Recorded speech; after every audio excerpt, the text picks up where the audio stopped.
Ever dreamed of riding Europe's most legendary roads with a group of passionate motorcyclists? From mastering mountain passes to discovering hidden gems, my motorcycle tours are all about creating unforgettable experiences.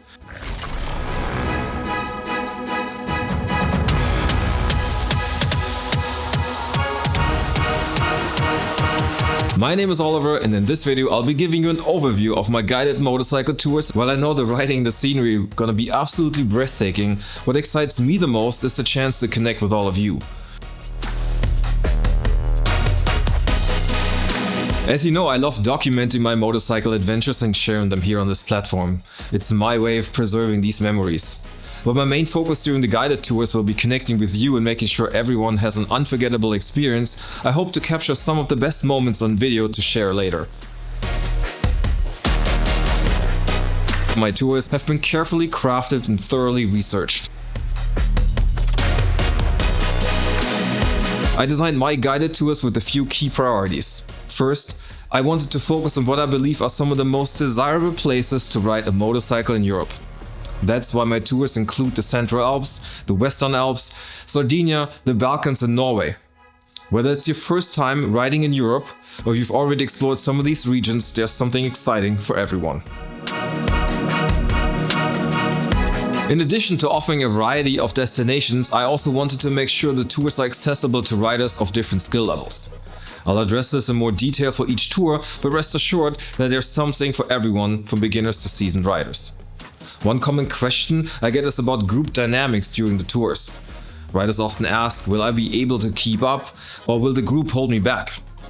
Let me share my experience from my last tour through the Western Alps in October of 2024, which was my final tour of the season.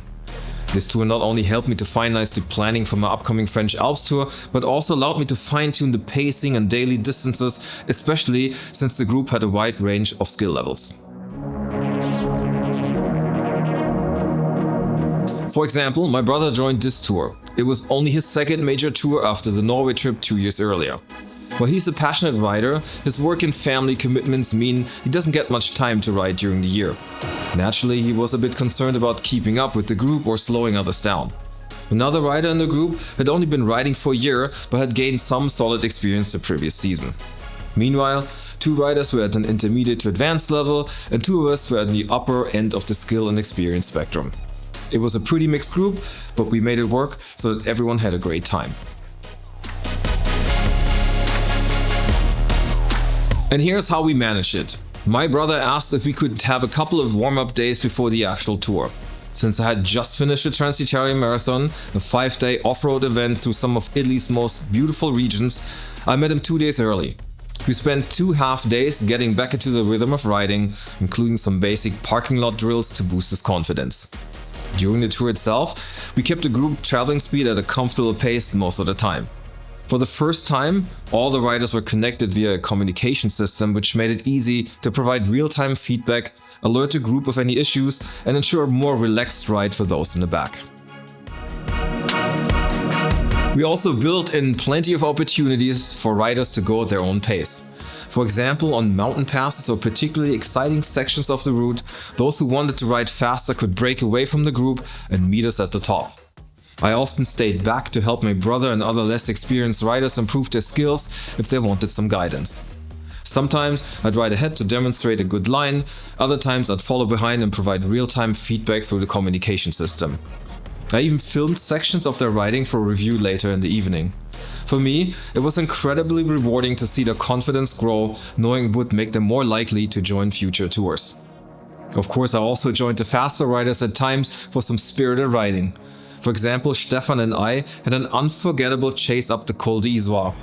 After getting the adrenaline out of the system, we regroup and continue the ride together, sharing the experience as a team. So if you're on the fence because you're worried about your skill level, don't be. We all started somewhere, and the only way to improve is by riding. Plus, I found that the experienced riders are usually more than happy to share their knowledge and help others. And for those who might worry about getting held back by the group's pace, rest assured there's plenty of opportunities to ride at your own speed and still share the adventure with everyone. At the end of the day, these tours are about creating unforgettable experience for riders of all levels. Whether you're chasing mountain passes or taking it slow to soak in the scenery, there's a place for you on these tours. If you're interested in booking or wanting more details, be sure to check out the link in the description. And as always, if you have any questions, feel free to drop them in the comments. I'm happy to help.